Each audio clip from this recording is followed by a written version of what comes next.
Bismillahirrahmanirrahim. Assalamualaikum warahmatullahi wabarakatuh. Nah, pada video kali ini kita akan membahas terkait dengan topik pertama dalam mata kuliah biologi dasar, yaitu biologi sebagai ilmu. Perkenalkan, saya Dian Dwi Putri Wulansari Patongai sebagai dosen pengampu untuk biologi dasar di tahun ajaran 2021-2022 semester ganjil. Nah, apa yang akan kita pelajari atau tujuan apa yang ingin dicapai dalam video kali ini?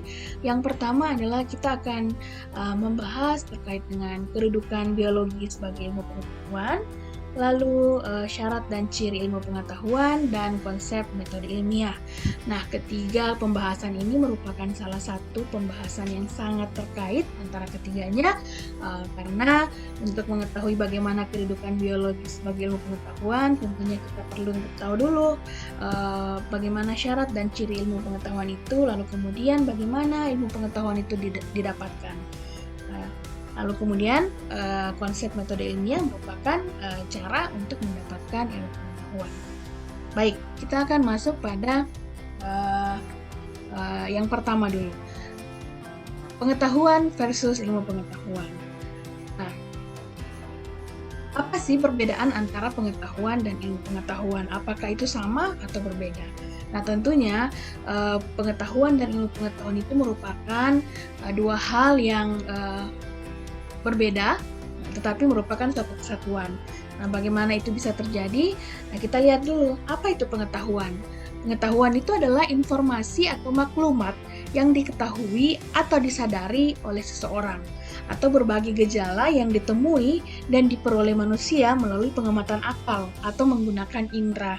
Nah, misalnya Anda tahu bahwa gula itu manis, Anda tahu bahwa ketika Anda makan Anda akan kenyang, atau misalnya ketika Anda haus maka Anda harus minum. Itu adalah sebuah bentuk pengetahuan yang dimiliki oleh seseorang. Kenapa? Karena itu didapatkan dari pengamatan menggunakan indera dan juga menggunakan akal. Nah, sedangkan apa itu ilmu pengetahuan?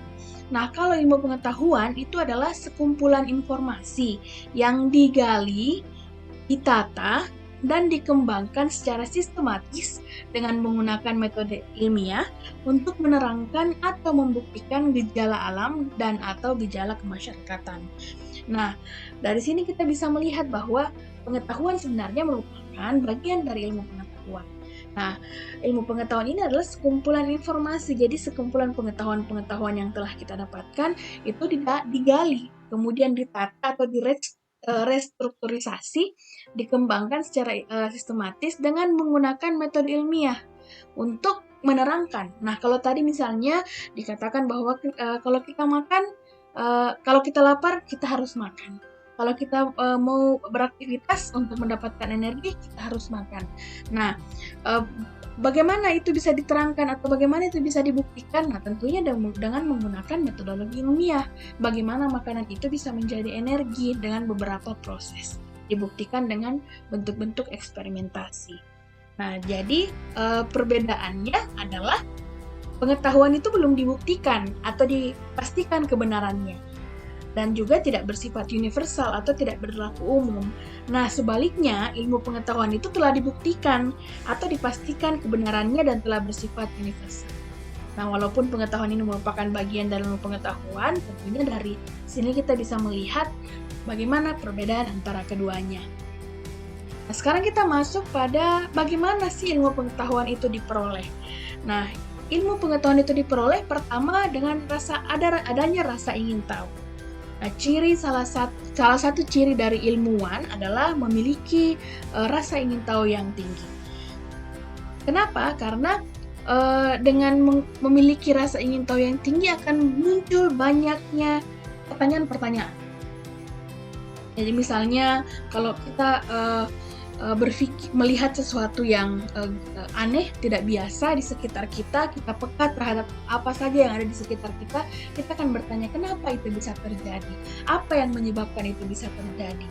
Nah, sifat ilmuwan itu seperti itu salah satunya. Mereka selalu peka dengan perubahan fenomena-fenomena yang terjadi di sekitarnya. Lalu kemudian dari rasa ingin tahu itu mereka seorang ilmuwan itu muncul pertanyaan-pertanyaan. Jadi dari rasa ingin tahu kemudian muncul pertanyaan-pertanyaan. Kenapa itu bisa terjadi? Faktor apa yang menyebabkan? Kemudian variabel apa sih yang mendukung itu bisa terjadi? Lalu kemudian pertanyaan-pertanyaan yang tadinya muncul itu akan dicari jawabannya. Dengan menggunakan pendekatan ilmiah atau metode ilmiah. Nah, dari metode ilmiah tersebut, setelah kita lakukan seperangkat langkah-langkah yang sistematis, dihasilkanlah sebuah ilmu pengetahuan. Ya, jadi beginilah alur ilmu pengetahuan itu diperoleh dari rasa ingin tahu, kemudian muncul beberapa pertanyaan-pertanyaan atau banyak pertanyaan-pertanyaan yang membutuhkan jawaban yang ilmiah.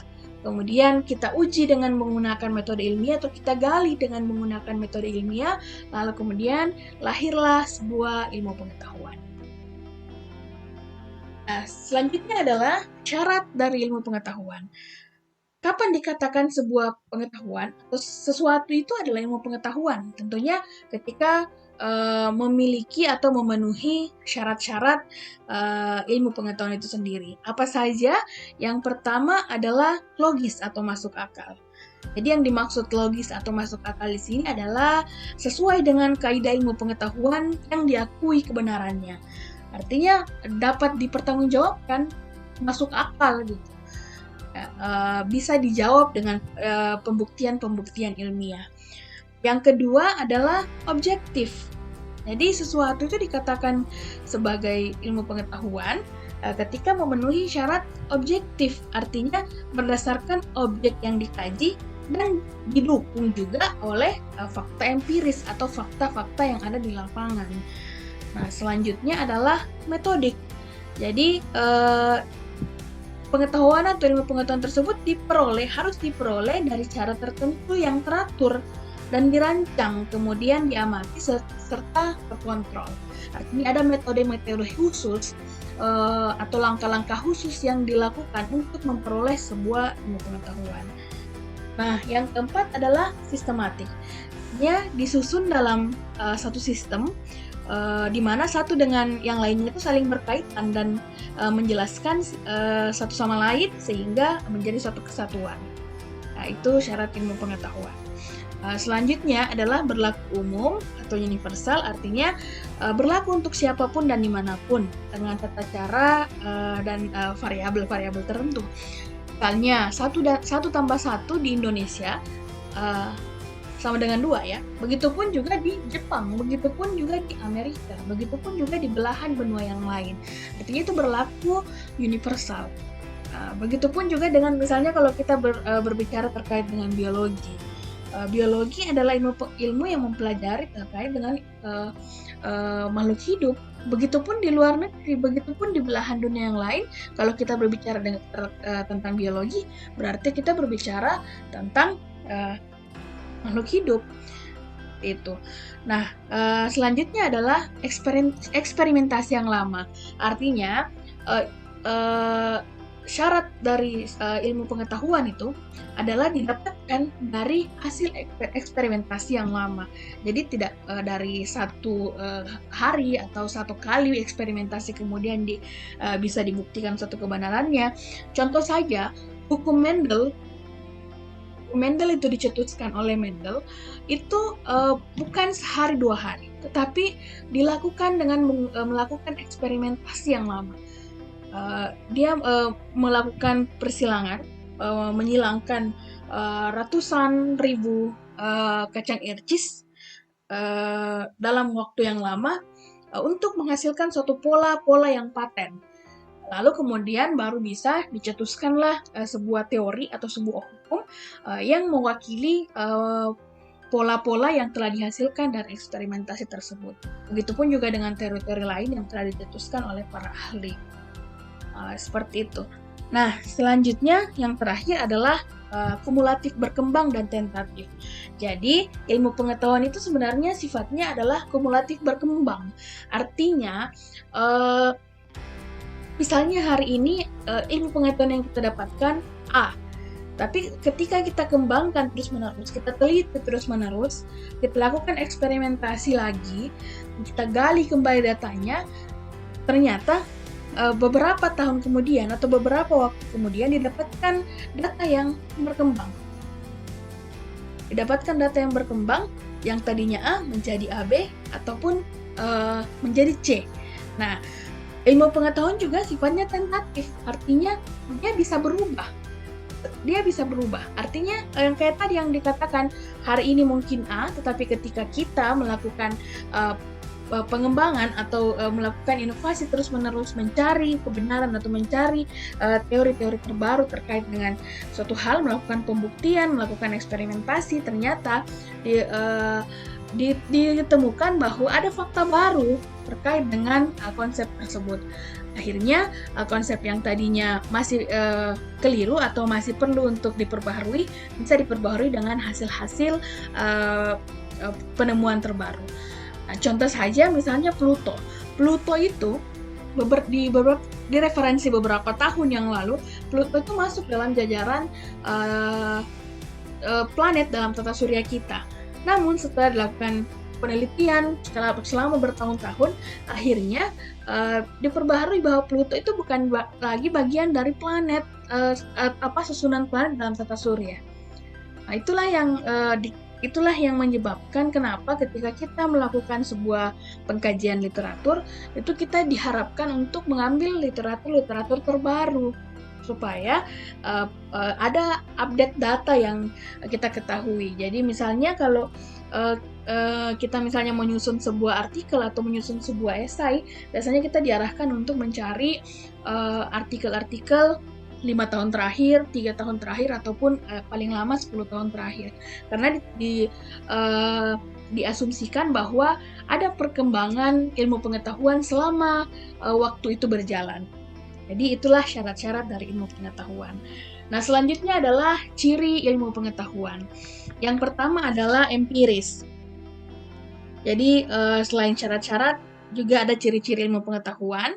Yang pertama adalah empiris, itu berdasarkan proses pengamatan. Jadi ilmu pengetahuan itu didapatkan dari proses pengamatan dan percobaan untuk memperoleh pengetahuan. Jadi sedikit banyak sebenarnya ciri ilmu pengetahuan ini mirip-mirip dengan syarat ilmu pengetahuan. Ya. Kemudian yang kedua adalah sistematis. Sama yang tadi, berbagai data pengetahuan yang tersusun utuh dan menyeluruh mampu menjelaskan objek yang dikaji dengan menggunakan prosedur-prosedur yang terstruktur.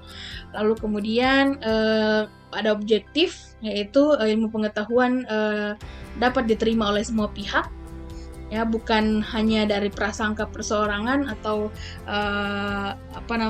opini-opini pribadi, tetapi ilmu pengetahuan ini sifatnya dapat diterima. Kenapa? Karena didukung oleh fakta-fakta empiris yang tadi. Selanjutnya analitis, yaitu ilmu pengetahuan itu dapat menguraikan persoalan menjadi bagian-bagian yang rinci sehingga dapat berusaha membeda-bedakan pokok persoalan, peranan dan bagiannya. Selanjutnya adalah verifikatif, yaitu ilmu pengetahuan itu cirinya dapat dikaji kebenarannya. Jadi karena dia diperoleh dari proses berpikir ilmiah, metode ilmiah, menggunakan langkah-langkah yang teratur, maka ketika dia akan diuji kebenarannya atau diverifikasi kebenarannya, itu bisa diuji kebenarannya kembali. Ya, berbeda kalau misalnya mitos, ya. Contoh, tidak boleh duduk di depan pintu karena kalau duduk depan pintu katanya jodohnya lambat datang atau tidak datang gitu misalnya. Itu ketika kita mau verifikasi kebenarannya itu akan sulit. Karena kenapa? Mitos itu tidak didapatkan dari proses berpikir ilmiah. Berbeda kalau misalnya kalau kita katakan kita harus mencuci tangan sebelum makan. Kenapa? Karena untuk mencegah kuman itu masuk ke dalam saluran pencernaan yang akan menyebabkan diare. Apakah itu bisa dibuktikan kebenarannya? Tentunya bisa, karena memang pengetahuan tadi itu didapatkan dari proses atau metode ilmiah. Seperti itu. Nah, dari tadi kita ngomong terkait dengan metode ilmiah. Bagaimana apa sih metode ilmiah itu dan bagaimana langkah-langkahnya? Yang pertama, jadi metode ilmiah ini merupakan suatu prosedur atau cara pemecahan masalah dengan menggunakan langkah-langkah. Jadi ingat langkah-langkah yang telah tersusun secara sistematis. Nah, langkah-langkah tersebut dilaksanakan melalui konsep dasar berpikir ilmiah, yaitu analitis, logis, objektif, konseptual, dan empiris. Nah, ternyata langkah-langkah yang ini tadi, ya, langkah-langkah berpikir ilmiah ini sejalan dengan ciri-ciri ataupun syarat-syarat yang ada pada ilmu pengetahuan. Kenapa? Karena memang proses mendapatkan ilmu pengetahuan kan dari metode ilmiah. Nah, apa saja sih langkah-langkah yang bisa kita lakukan untuk maksudnya apa saja sih langkah-langkah dari metode ilmiah ini? Yang pertama adalah identifikasi masalah. Jadi langkah awal dalam metode ilmiah adalah kita mengidentifikasi masalah. Jadi masalah apa sih yang akan kita teliti? Apa sih yang akan kita lakukan pembuktiannya? Kita identifikasi, kita kemukakan pertanyaan-pertanyaan ilmiah yang bisa dijawab melalui eksperimentasi. Ya, contoh misalnya ada yang mengatakan bahwa air AC itu bagus untuk pertumbuhan tanaman. Nah, tapi belum kita ketahui. Nah, sekarang kita bikin pertanyaannya, kita identifikasi masalahnya. Betulkah bahwa air AC itu bisa lebih baik dalam menumbuhkan tanaman atau tidak dibanding dengan air biasa, ya, air murni biasa. Nah, itu identifikasi masalah. Identifikasi. Kemudian kita kumpulkan informasi, ya. Kita kumpulkan informasi terkait dengan masalah-masalah yang tadi kita telah identifikasi. Kita cari air AC itu kandungannya apa, kemudian kita cari lagi apa sih syarat-syarat tumbuhnya tanaman, yang seperti itu. Kita cari yang sesuai dengan atau yang relate dengan masalah yang telah kita ambil tadi. Nah, itu pengumpulan informasi dilakukan dengan kajian-kajian literatur. Ini contoh, ya. Selanjutnya, kita susun hipotesis. Nah, apa itu hipotesis? Hipotesis ini adalah jawaban sementara dari masalah yang tadi kita sudah identifikasi. Jawabannya dari mana? Dari pengumpulan informasi berdasarkan kajian-kajian yang telah kita lakukan. Jadi kita jawab dulu. Tadi kan pertanyaannya apakah betul air AC itu berpengaruh baik atau berpengaruh positif dalam menumbuhkan atau membuat pertumbuhan tanaman itu lebih cepat atau tidak. Nah, sekarang kita jawab berdasarkan informasi. Kalau misalnya kita cari ternyata memang air AC itu kandungannya bagus, lalu kita bisa jawab, ya, hipotesisnya adalah memang betul air AC itu bagus untuk menumbuh kembangkan tanaman. Itu jawaban sementara. Artinya sementara ini yang akan diuji benar atau tidaknya. Bagaimana caranya diuji? Ya dengan menggunakan eksperimentasi. Kita lakukan eksperimen. Kita ambil satu tanaman sebagai kontrol itu dengan kita berikan perlakuan-perlakuan yang seperti sehari-hari. Kita berikan air putih, air biasa gitu ya, disiram setiap hari dengan intensitas yang sama dengan tanaman yang kita akan siram dengan menggunakan air AC. Variabel lainnya dikontrol, artinya intensitas cahayanya sama, tempat atau ruangannya sama, suhunya sama. Yang berbeda hanya yang satu disiram dengan menggunakan air putih biasa, yang satu disiram dengan menggunakan air AC. Jadi itu eksperimen, lalu kemudian kita lihat bagaimana bentuk pertumbuhannya, berbedakah atau sama, atau bahkan AC yang diberikan air AC itu lebih lambat dibanding dengan yang air biasa tadi. Nah, dari situ kemudian dilakukan analisis data. Dari hasil pengukuran itu kita ukur, kemudian dianalisis datanya, lalu ditarik kesimpulan. Ditarik kesimpulan apakah betul tadi jawaban dari hipotesis kita, jawaban sementara, atau tidak. Nah, kalau misalnya sama dengan hasil analisis kita, hasil analisis data kita itu sama dengan tadi hipotesis, maka dikatakan hipotesis kita diterima. Namun ternyata ketika berbeda, maka dikatakan bahwa hipotesis kita ditolak.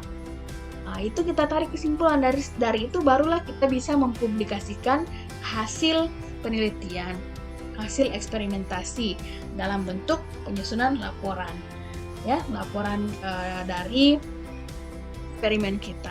Nah, seperti itu langkah-langkah metode ilmiah. Dan ini nanti akan adik-adik dapatkan ketika akan melakukan praktikum biologi. Jadi sebelum melakukan praktikum biologi itu Anda akan melakukan identifikasi masalah sampai pada penyusunan laporan. Nah, seperti itu. Jadi ketika nanti Anda melakukan eksperimen di lab, Anda akan mencari kajian literatur, lalu kemudian melakukan eksperimen atau melakukan observasi menggunakan beberapa alat-alat yang ada di lab, lalu kemudian melakukan analisis data dan menarik kesimpulan. Ya, itulah tadi terkait dengan metode ilmiah. Nah, sekarang pertanyaannya adalah, apakah biologi itu adalah ilmu pengetahuan? Jawabannya adalah iya, karena biologi itu memenuhi syarat ilmu pengetahuan, yaitu memiliki objek kajian, kemudian metode ilmiah yang sistematis. Jadi semua apa yang Anda pelajari di biologi tentunya berdasarkan dari jawaban-jawaban yang didapatkan dari metode ilmiah. Kemudian dia bersifat objektif, analitik, universal, dan juga verifikatif. Selanjutnya adalah, nah tadi kan kita sudah singgung di sini terkait dengan objek kajian. Biologi memiliki objek kajian. Apa objek kajiannya biologi? Ya, jadi objek kajian biologi itu didasarkan pada tingkatan-tingkatan sebenarnya, tingkatan-tingkatan organisasi kehidupan. Jadi bukan cuma individualnya saja yang individunya saja, spesiesnya saja yang dikaji, tapi ternyata dikaji dari tingkatan molekul. Jadi objek kajian biologi itu dikaji dari tingkatan molekul yang pertama. Jadi ada namanya biologi molekuler.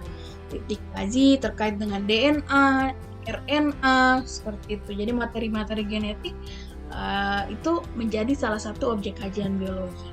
Kemudian dari molekul masuk pada sel. Ya, jadi sel ini adalah unit hidup ya terkecil. Di dalamnya berbagai organel-organel itu juga menjadi salah satu objek kajian biologi.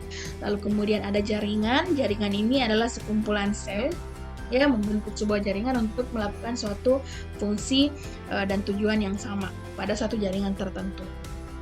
Selanjutnya ada organ ya. Jadi organ ini dibentuk dari sekumpulan jaringan ya. Selanjutnya ada sistem organ. Jadi organ-organ itu kemudian membentuk suatu sistem, suatu kesatuan untuk melakukan suatu proses, bioproses.